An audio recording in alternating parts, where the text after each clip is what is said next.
न च तस्मान् मनुष्येषु कश्चिन्मे प्रियकृत्तमः भविता न च मे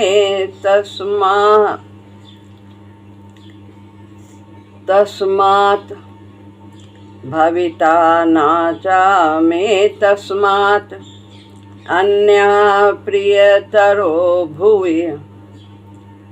अब यहाँ पर नीचे की लाइन में श्लोक के संधि है। 8 के बाद आधा इधर पढ़ा जाता, आधा पहले पढ़ा जाता, आधा बाद में। और माँ के बाद दा आ रहा है, दा ता बन जाता है। तो दा का आधा ता बना दिया और दा में कोई अन्य मात्रा नहीं है, तो आ की मात्रा है, छोटे आ की मात्रा निकलती है। तो यहाँ अन्यः पढ़ा जाएगा, प्रियतरो भुवि। तो भविता न च मे तस्मात् अन्यः प्रियतरो भुवि। भगवान कहते हैं तस्मात्, उसके समान। किसके समान?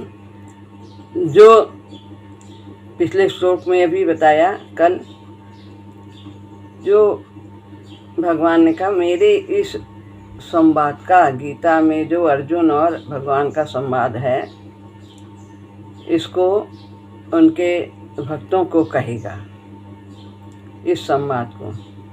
तो उसके समान, मैं माने मेरा, प्रिय कृत्तमा, प्रिय माने प्रिय, अत्यंत प्रिय, कृत्तमा माने कार्य, अत्यंत प्रिय कार्य करने वाला, मनुष्येषु यानी मनुष्यों में, कश्चित कोई भी नहीं है, च अने और, भुवि इस भूमंडल पर, तस्मात् उसके समान, में मेरा, नीचे की लाइन में, अन्य दूसरा कोई, प्रियतरो यानी प्रियतरा, प्रियतर, भविता यानी होगा, च भी नहीं, ना माने नहीं। तस्मात्, अब बताते हैं इसको फिर से, उसके समान मेरा अत्यंत प्रिय कार्य करने वाला मनुष्यों में कोई नहीं है। किसके समान? जो भगवान के इस गीता संवाद को उनके भक्तों में कहेगा, तो उसके समान अत्यंत प्रिय कार्य करने वाला मनुष्यों में कोई नहीं है, और इस भूमंडल पर उसके समान मेरा कोई दूसरा प्रियतर होगा भी नहीं, ऐसा भगवान कह रहे हैं। न च तस्मान् मनुष्येषु कश्चिन् मे प्रियकृत्तमः, जो अपने में लौकिक, पारलौकिक पदार्थ के, लौकिक क्या है कि सांसारिक चीज़ें, धन, यश, मान, प्रतिष्ठा, जन, धन आदि, ये लौकिक चीज़ें हैं। घर, मकान, बहुत कुछ रहता है लौकिक में, सब सांसारिक वस्तुएं। और पारलौकिक कि मोक्ष मिल जाए या स्वर्ग मिल जाए, उत्तम लोक में चले जाएं, स्वर्ग आदि। तो ये लौकिक और पारलौकिक किसी भी प्रकार की जिसके अंदर महत्ता है, पाने की इच्छा है, वो पराभक्ति के अंतर्गत नहीं आता। भगवान ने कहा था जो मेरी पराभक्ति करके कहता है, पराभक्ति करके किसी भी प्रकार का लोभ नहीं होता है, न रुपए का, न आदर और न ही ऊंचे लोगों का, किसी भी प्रकार का लौकिक पारलौकिक। लेकिन जो इसको रखता है वो पराभक्ति के अंतर्गत नहीं आता। पराभक्ति के अंतर्गत वही आ सकता है जिसका इन प्राकृत, ये सब प्राकृत हैं, लौकिक भी और ये जो स्वर्ग आदि लोग हैं ये भी प्राकृत हैं, ये भी भौतिक हैं। इन सब का भी अंत होगा, ये नाशवान है। केवल आध्यात्मिक लोग जो भगवान का लोक है वो ही अविनाशी है। परमात्मा अविनाशी हैं और जहाँ वो निवास करते हैं लोग, वैसे तो वो सारे संसार में निवास करते हैं, सब कुछ उन्हीं का दरबार है। तो जिनको जो इनको अलग मानता है यह लोग, भौतिक जगत और जो स्वर्ग आदि, ये सब भौतिक जगत है, जो इनको भगवान के धाम से अलग मानता है, दरबार से अलग मानता है, उसके लिए यह सब भौतिक जगत। लेकिन वास्तव में कबीर दास ने कहा कि जो कबीरा काशी मरे तो राम है कौन निहोर। लोग वो मगहर में कहते हैं वहाँ न मरना, वहाँ पे मुक्ति नहीं होती जाने से, तो काशी में मरो तो वहाँ से मुक्ति होती है। तो भगवान के लिए ऐसा वो बोलते, भगवान तो सब जगह है, कहाँ नहीं कि हम काशी में जाएं। तो उन्होंने तो मगहर में ही प्राण त्यागे और फिर उनकी कितनी उत्तम गति हुई कि वो पुष्प बन गए थे। सब भगवान का दरबार है, भगवान हर जगह है, कहीं भी आप याद करिए, हर जगह आप उन्हें पाएं। तो जिनको इन सब से लोभ नहीं है, लौकिक पदार्थों से, और भगवान की भक्ति के लिए, भगवान की प्रसन्नता के लिए, भगवान को पाने के लिए ही जो इस संवाद को कहता है, गीता के उत्तम संवाद को, तो वह पराभक्ति करके कहता है।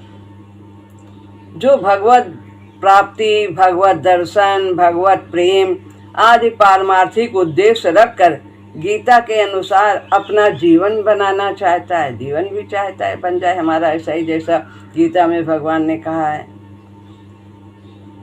ऐसा पुरुष भगवत गीता के प्रचार का अधिकारी होता है। उसके अंदर इच्छा तो हो, ये जरूरी थोड़ा ना पूरा बन जाए, अंदर कामना हो तो परिवर्तन स्वतः ही धीरे धीरे आता चला जाता है, उसका जीवन भगवतमय होता चला जाता है। यदि उसमें कभी मान बढ़ाई आदि की इच्छा आ भी जाए तो वो रुकेगी नहीं, क्योंकि मान बढ़ाई आदि प्राप्त करना उसका उद्देश्य है ही नहीं। उसका तो उद्देश्य भगवान को पाना है, भगवान से प्रेम करना है, भगवान के दर्शन करना है, ये उद्देश्य है।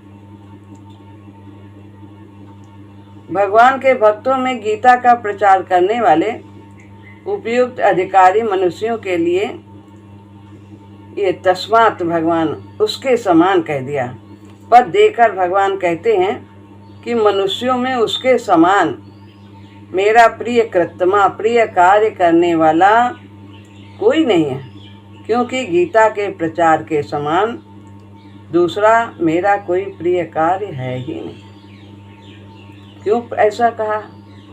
क्योंकि गीता में जीवन जीने की कला बताई है और सामान्य व्यक्ति नहीं जानता कि कैसे रहना है, कैसे सहना है, कैसे कहना है, ये सब नहीं जानता और वो अधर्म के रास्ते पर चल पड़ता है।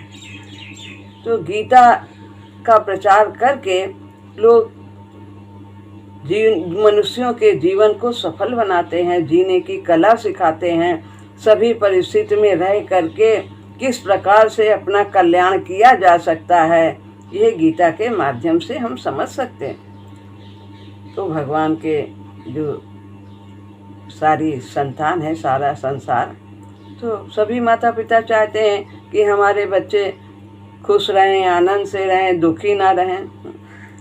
तो इस प्रकार जब वे सुनेंगे गीता के संवाद को, जीने की कला सीखेंगे, तो उनका भी कल्याण होगा, वो धर्म के रास्ते पर चलेंगे, और जीवन में आनंद को प्राप्त करेंगे।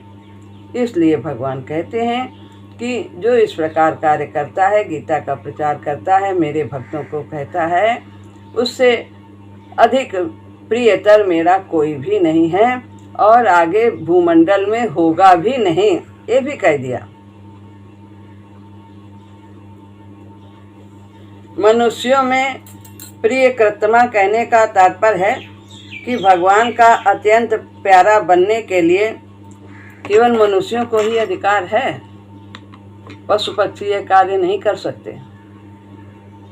उनमें इतनी बुद्धि नहीं है, उनका यंत्र इस प्रकार जटिल इतना नहीं जैसा मनुष्य का है विवेकवान।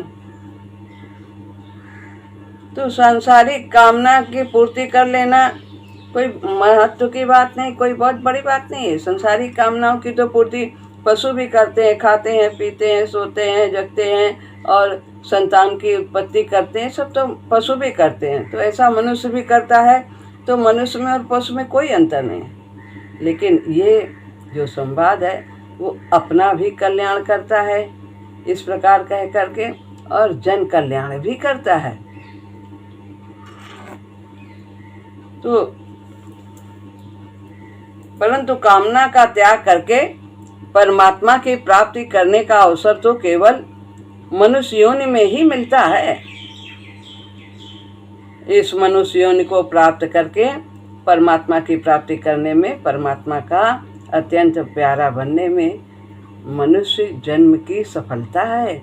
इसी में हमारी सफलता है कि हम भगवान के प्रिय बने, ऐसे कार्य करें, खुद भी अपना कल्याण करें और दूसरों को भी इन बातों को बताएं ताकि वे भी सतमार्ग पर चल सकें।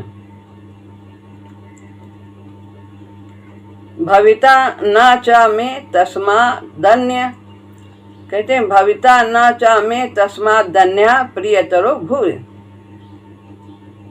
कि जिसमें अपनी मान बढ़ाई की वासना है, कुछ स्वार्थ भाव भी है, और जिसका अपना उद्धार करने का तथा गीता के अनुसार जीवन बनाने का उद्देश्य भी है, जीवन बनाने का उद्देश्य वैसा उतना अभी नहीं बना है चाहता है, परंतु जिसके हृदय में, और भगवान बताते हैं, जिसके हृदय में गीता का विशेष आदर है और गीता पाठ करना है, करवाना है, गीता कंठस्थ करनी है। अभी ये श्लोक याद किया, अभी फिर और श्लोक याद करें और पढ़ते हैं, रुचि लेते हैं, नित्य गीता का पठन पाठन करते हैं। और गीता, बहुत से ऐसे लोग हैं कि गीता का छपवा करके पुस्तक भी वितरित करते हैं लोगों में, और निःशुल्क भी बांटते हैं, सस्ते दर पर भी बांटते हैं। तो उसके समान पृथ्वी मंडल पर मेरा दूसरा कोई प्रियतर नहीं होगा।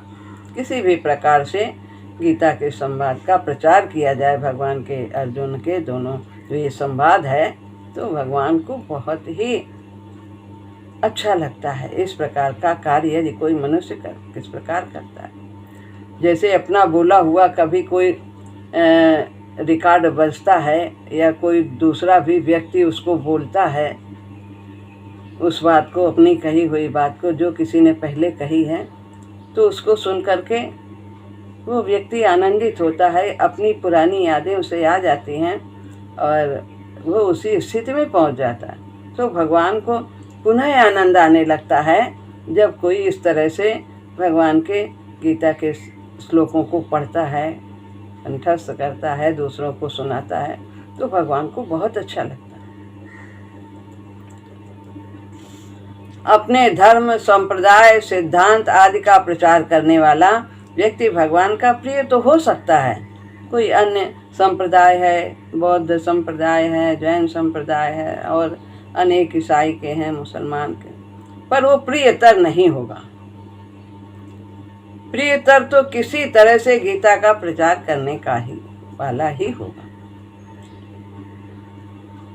और क्या बात है, खासियत है गीता में है? कि भगवत गीता क्यों ऐसा है, भगवत गीता में अपना उद्धार करने की ऐसी ऐसी विलक्षण और सुगम सरल युक्तियां बताई गई हैं कि जिसको मनुष्य मात्र आचरण में ला सकता है। कोई भी मनुष्य ला सकता है, चाहे किसी भी जाति का हो, किसी भी वर्ण का हो, किसी भी लिंग का हो, कैसा भी व्यक्ति हो, दुराचारी हो तो भी उसको अपना कल्याण कर सकता है। तो किसी भी देश, वेश, वर्ण, आश्रम, संप्रदाय आदि का क्यों न हो, अपनी रुचि के अनुसार किसी भी शैली, कोई भी भाषा में कर सकता है। उपाय, सिद्धांत, साधन को मानने वाला क्यों न हो। यदि अपना किसी तरह का आग्रह न कर कर, पक्षपात, विषमता आदि को छोड़कर, अपना कोई स्वार्थ न हो उसका, किसी भी प्राणी को दुख पहुंचाने वाली चेष्टा का त्याग करके, अहिंसा कहा है ना, शरीर का तप, शरीरम तप, मन में किसी भी लौकिक पारलौकिक कामना न हो, तो वह अपना कल्याण गीता के अनुसार कर सकता है। मनुष्य मात्र को यह अधिकार है। और क्या बताया है कि देखो, गीता में तो अपना खाना पीना, सोना, जगना, बात व्यवहार, जो कुछ भी हम करते हैं, शरीर से त्याग आदि भी करते हैं, वो सब भगवान की पूजा बन जाती है। शरीर की स्वच्छता भी, शरीर के कार्य भी पूजा अर्चन बन जाते हैं कि ये भगवान के मंदिर की सफाई है। और फिर तो गीता का प्रचार इतना बड़ा कार्य है, तो ये क्यों नहीं कल्याण करने वाला होगा। महान आनंद, महान सुख को वो प्राप्त कर सकता है। गीता वेश, आश्रम, अवस्था, क्रिया आदि का परिवर्तन करने के लिए नहीं कहती है कि आप जोगिया कपड़ा पहन के वहाँ आश्रम में चले जाओ, वहाँ जंगल में चले जाओ और इस अवस्था में तुम भगवान को पा सकते हो, इस अवस्था में नहीं पा सकते हो, अभी छोटे हो, अभी बड़े हो, वृद्ध हो, क्या है, कैसी अवस्था है, अभी शुद्ध अवस्था है कि अशुद्ध अवस्था है, ऐसा कुछ भी नहीं है। कुछ बदलने की आवश्यकता नहीं। जहाँ हो वहीं रहो, जो करते हो वही करो, बस जरा सा दृष्टिकोण बदल दो, सब पूजा पाठ बन जाएगा। तो ऐसा कुछ वो गीता नहीं कहती, वरन परिमार्जन करने के लिए कहती है कि अपना शोधन करो, विकारों का शोधन करो। कैसे करो? नाम जप के द्वारा, अर्थात केवल अपने भाव और उद्देश्य को शुद्ध बनाने के लिए कहती है। भाव संशुद्धि रीति तपोमान समुचित, शुद्ध भाव हो ये तप हो जाता है। शुद्ध भाव, भगवत भाव ही शुद्ध भाव है। गीता की ऐसी युक्तियों को जो भगवान की तरफ से चलने वाले भक्तों में कहेगा, इतना आसान है साधन, उससे उन भक्तों को पारमार्थिक मार्ग में बढ़ने की तरीके मालूम होंगे और उनकी शंकाओं का समाधान होगा। साधन की उलझने वाली जितनी भी शंकाएं हैं सब सुलझ जाएंगी। क्या करें इस परिस्थिति में, क्या करें? युद्ध जैसी परिस्थिति में भी कल्याण की बात कहते हैं, बताइए। और अर्जुन पूछते भी हैं कि युद्ध करने खड़े हैं और कहते हैं मेरा कल्याण हो, ऐसा आप बताइए कुछ। ये नहीं कि हम जीत जाएं, हम कैसे करें कि युद्ध जीत जाए ना, कल्याण हो 3 बार का, दूसरे अध्याय में, तीसरे अध्याय में, 5वें अध्याय में। तो इस प्रकार, इसलिए भगवान को सबसे अधिक प्यारा वो होगा जो गीता का प्रचार करेगा। उनके बच्चों को सुख शांति प्राप्त होगी गीता के प्रचार के द्वारा, सभी सतमार्ग पर लगेंगे। इसलिए भगवान को जो इस प्रकार का कार्य करता है वो संसार में सबसे अधिक प्रिय होगा, क्योंकि भगवान जीव के उद्धार के लिए बड़े प्रसन्न होते हैं। जो भी ऐसा कार्य करता है वो जीव मात्र का कल्याण चाहते हैं और प्रसन्न। गीता की शिक्षा से मनुष्य का प्रत्येक परिस्थिति में सुगमता से कल्याण हो सकता है। इसलिए भगवान इसके प्रचार की विशेष महिमा बताते हैं। देखिए, यही है कि युद्ध जैसी परिस्थिति में भी कल्याण होने की बात कहते।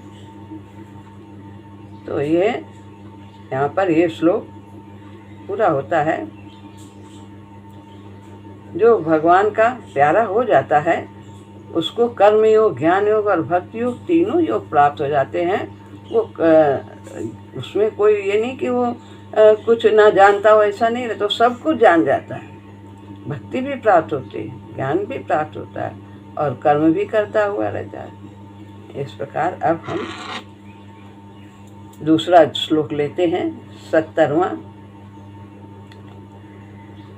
अध्येष्यते चाय इमं धर्म्यं संवादमावयो ज्ञानयज्ञेन तेनाहम् इष्टः स्यामिति मे मतिः। यहाँ नीचे के श्लोक में भी संधि है। यहाँ पर हा तक 8 होता है, आधे गिने नहीं जाते, तो हा के बाद माँ है, माँ और ना की बिंदी बनती है, तो यहाँ माँ है, माँ हा पर बिंदी बन गया, हम हो गया, और माँ में ई की मात्रा लगी है, इसलिए ई से हम शुरू करेंगे आगे उधर का पढ़ना। इष्टा श्यामिति में मति। और आगे कहते हैं, अभी तो प्रचार करने वाला, कहने वाला, भक्तों को सुनाने वाला, उसके लिए भगवान ने उसके बहुत ही महिमा बताई है कि उसका क्या लाभ होता है। अब यहाँ जो सुनता है, जो पढ़ता है, उसके लिए भी भगवान ने कहा है। अध्येष्यते या माने जो आवयो अंत में है, हम दोनों के, इमम माने इस, धर्म्यम धर्म में, संवादम संवाद को, संवाद का, अध्येष्यते अध्ययन करेगा, तेन नीचे है, उसके द्वारा, च उसके द्वारा भी, अहम माने मैं, ज्ञान यज्ञेन ज्ञान यज्ञ से, पूजित, इष्टः माने पूजित, श्याम होऊंगा, इति ऐसा मेरा, में माने मेरा, मति मत है। जो मनुष्य हम दोनों के इस धर्म में संवाद का अध्ययन करेगा, पढ़ेगा, पाठ करेगा, उसके द्वारा भी मैं ज्ञान यज्ञ से पूजित होऊंगा, ऐसा मेरा मत है। अब नहीं कोई सुना सकता, प्रचार नहीं कर सकता, ऐसा नहीं, उसमें सामर्थ्य समय है ऐसा इस प्रकार का, तो वो घर में नित्य गीता का पाठ भी कर सकता है, पठन पाठन कर सकता है। रोज नियम बना ले कि हमें इतने श्लोक पढ़ने हैं, पढ़ना है, हिंदी भी पढ़नी, समझ के पढ़ना है। समझ के पढ़ें तो ज़्यादा अच्छा है। वैसे तो अमृत और विष जो है, यदि हम न जाने कि ये अमृत पी रहे हैं कि विष पी रहे हैं, तो वो तो अपना प्रभाव करता ही करता है। जाने में भी पिए तो भी वो अपना प्रभाव करता है। इसी तरह गीता भी यदि हम अर्थ समझते हैं तो ठीक है, नहीं समझते तो भी पढ़ते हैं तो भी उसका लाभ।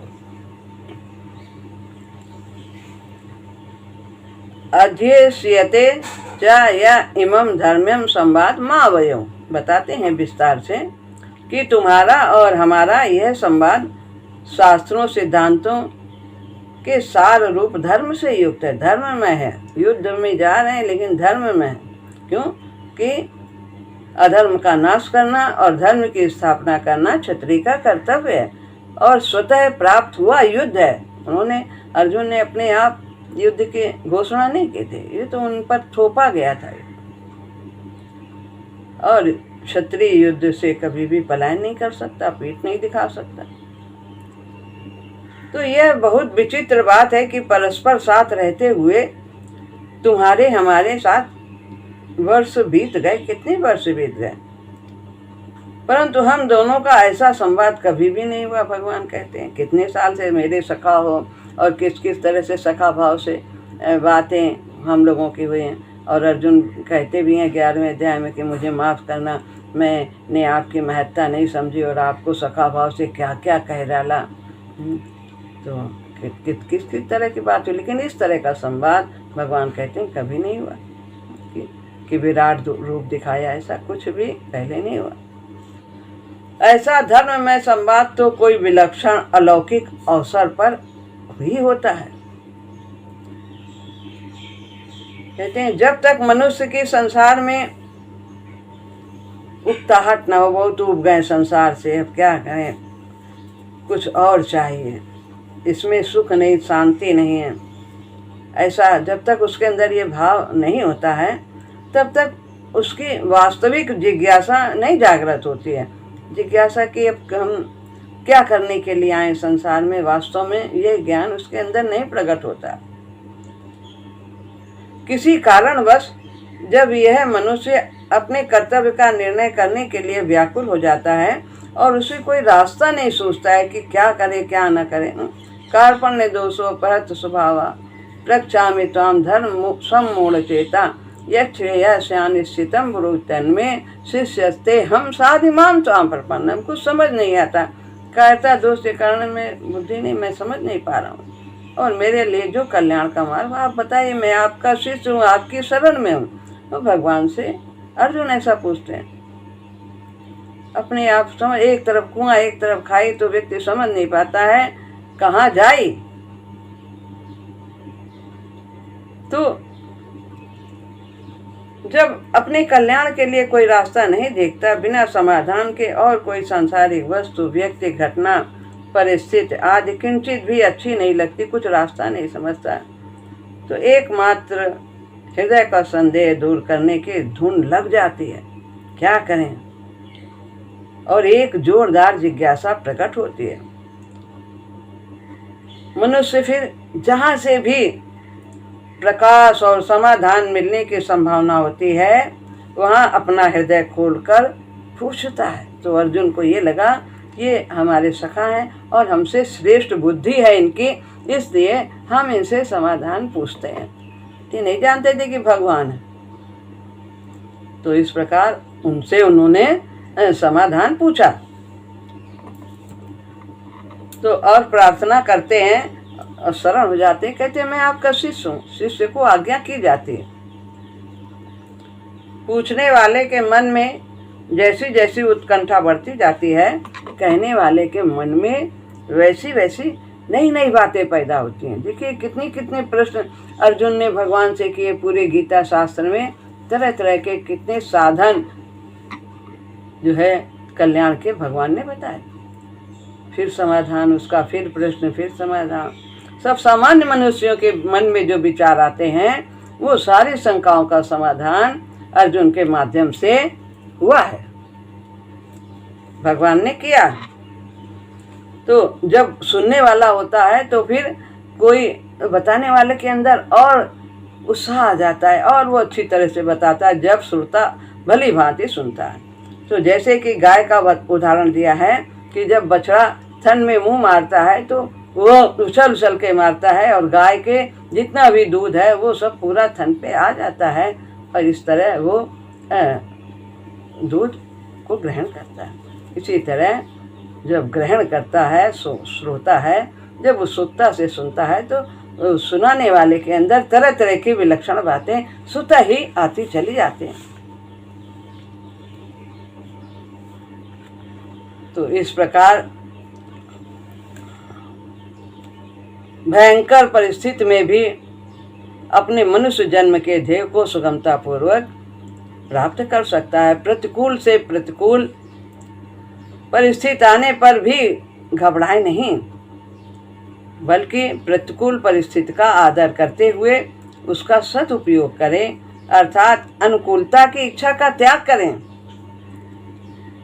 क्योंकि प्रतिकूलता पहले किए पापों का नाश करने के लिए और आगे अनुकूलता की इच्छा का त्याग करने के लिए आते हैं। जो हमने किए हैं वो प्रतिकूलता उनको उसके माध्यम से हम अपने संस्कारों को क्षीण करते हैं। और जब बार बार प्रतिकूलता आती है फिर जो हमारे अंदर अनुकूलता की कामना रहती है, अब अच्छा हो जाएगा, फिर अच्छा हो जाएगा, फिर बार बार यही सोचते हैं, कभी बुरा सोचते ही नहीं है, तो फिर हमारे अंदर ये अनुकूलता की जो इच्छा है वो कम होती चली जाती है कि ऐसा हो जाए। जरूरी नहीं हो जाए, क्यों हमने देखा है कि नहीं, इच्छा करने पर भी प्रतिकूलता आ जाती है, अनुकूलता की इच्छा करो तो भी आ जाती। तो फिर वो अनुकूलता की यानी कामना हमारी धीरे धीरे शांत होती चली जाती है प्रतिकूलताओं के आने पर। हम सब कुछ देखने लगते हैं कि ऐसा भी होगा, ऐसा भी हो सकता है। अनुकूलता की इच्छा जितनी ज्यादा होगी उतनी ही प्रतिकूल अवस्थाएं भयंकर होंगी। अनुकूलता की इच्छा का ज्यों ज्यों त्याग होता जाएगा त्यों तो अनुकूलता का राग और प्रतिकूलता का भय मिटता चला जाएगा। इसीलिए ये सब आते हैं।